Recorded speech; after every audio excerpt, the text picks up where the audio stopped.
오늘은 원피스 1064화를 리뷰하겠습니다.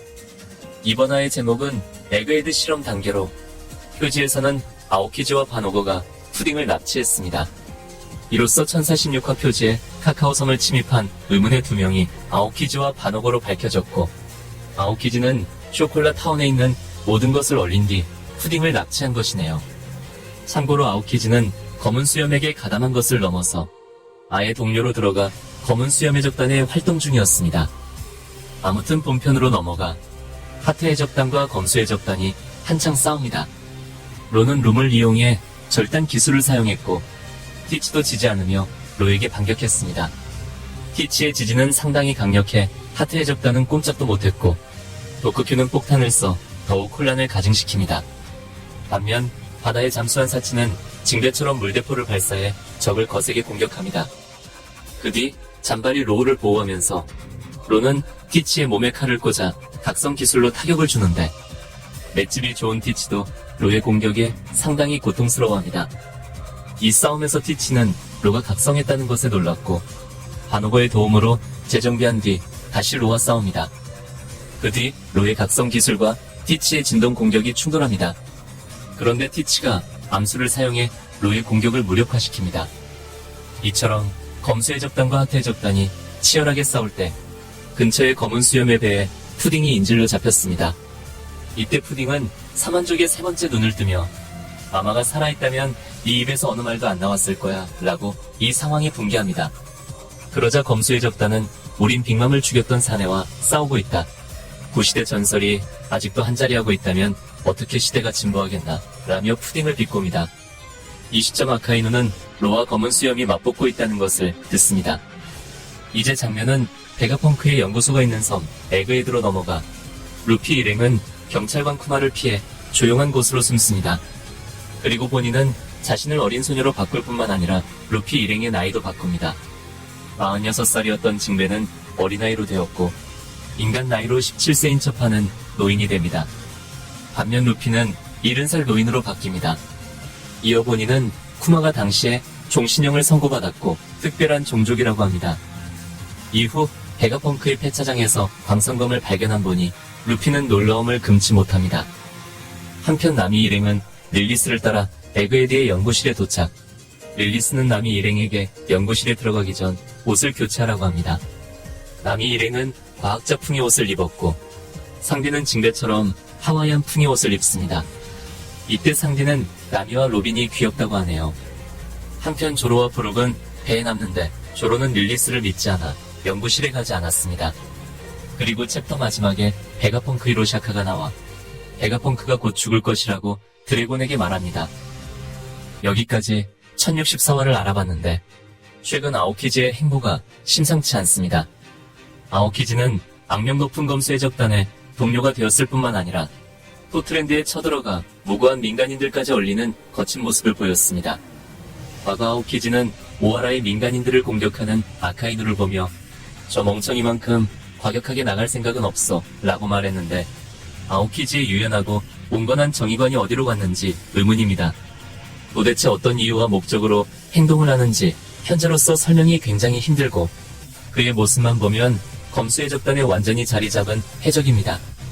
한편으로는 포트랜드를 거세게 공격하고 푸딩을 빼앗으며 티치를 적극적으로 돕는 게 티치의 신용을 얻기 위한 연기라는 생각도 듭니다. 아오키즈가 쇼콜라 타운의 주민들을 단체로 얼리긴 했으나 얼음을 직접 깨부수지 않는 이상 주민들은 바로 죽지 않고 제때 온수로 녹인다면 충분히 살 수 있습니다. 개인적으로 저는 5분이 나타나 주민들을 구해줄 거라고 생각합니다. 정상 결전에서 버기는 아오키즈에게 얼려졌으나 아카이누의 마그마로 바다가 뜨겁게 데워져 덕분에 목숨을 구제했었습니다. 그래서 5분이 열렬 열매의 힘으로 얼려진 주민들을 녹여 구해줄 것 같네요. 아무튼 결과적으로 아오키즈는 완벽히 사람들을 죽인 것이 아니게 되며 티치의 신용을 받은 뒤 검수 해적단의 전복을 노리는 뭔가를 진행할 것 같네요. 그리고 이번 화에서 충격적인 사실이 밝혀집니다. 그것은 빅맘의 죽음으로 푸딩이나 검수 해적단 모두 빅맘이 죽었다고 이야기를 했습니다. 오니가시마 결전 후 현재 보름가량 시간이 흘렀는데, 빅맘과 카이도의 소식이 아직까지도 없는 걸 보면 빅맘과 카이도 모두 죽었을 확률이 높습니다. 이제는 카타쿠리가 빅맘 해적단의 선장이고 포트랜드를 이끌어야 하기 때문에 쇼콜라 타운의 피해와 푸딩의 납치에 대한 책임이 평소보다 더 크게 와닿을 것입니다. 카타쿠리는 아시다시피 가족애가 엄청나 브릴레를 괴롭힌 무리에게 엄청난 보복을 했고 자신과 형제자매들이 우습게 보이지 않도록 완벽한 공포를 주는 초인이 되겠다고 다짐했습니다.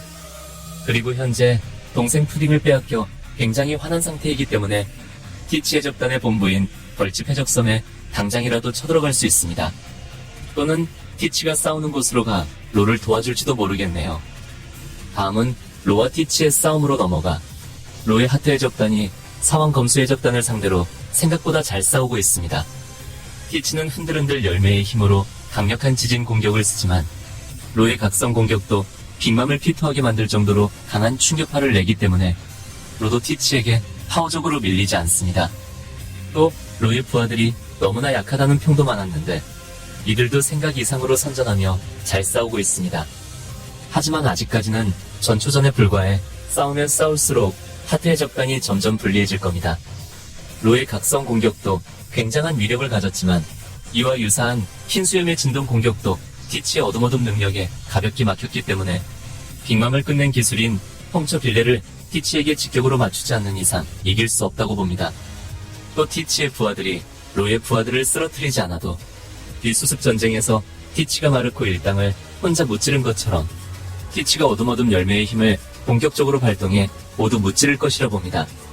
로와 티치의 싸움은 그냥 무난하게 티치가 이길지 아니면 로의 선전이나 제3자의 등장으로 새로운 상황이 나올지 좀 더 지켜봐야겠네요. 그리고 에그헤드 스토리도 조금씩 재밌어집니다. 본인은 쿠마의 딸답게 떡밥 투성이인 쿠마에 대해 많은 것을 알고 있었습니다. 소르비 왕국의 국왕인 쿠마가 어째서 감옥에 들어갔는지 그 이유는 알 수 없습니다. 다만 쿠마의 착한 성품을 볼 때 억울하게 옥살이를 한 것 같고 베가펑크에게 개조를 당한 것도 쿠마가 특별한 종족이라 실험처로 선택된 것 같네요. 아마도 이번 에피소드에서 쿠마에 대한 모든 떡밥이 보니와 베가펑크의 만남을 통해 상당수 풀릴 것이며 쿠마가 2년 동안 써니호를 지켜낸 그 배경 스토리가 제대로 나올 것 같네요. 그리고 이번 화에서 보니의 나이 조작 능력에 의해 루피 일행의 모습이 확 바뀌었습니다. 이들의 나이 변경 모습은 SBS에서도 유사하게 나왔는데 요 근래 로의 여자 버전도 그렇고 이번 루피 일행의 모습도 그렇고 SBS에서 미리 나왔네요. 아무튼 이번 영상은 여기까지며 세부적인 분석과 그림을 다음 영상에 다루겠습니다.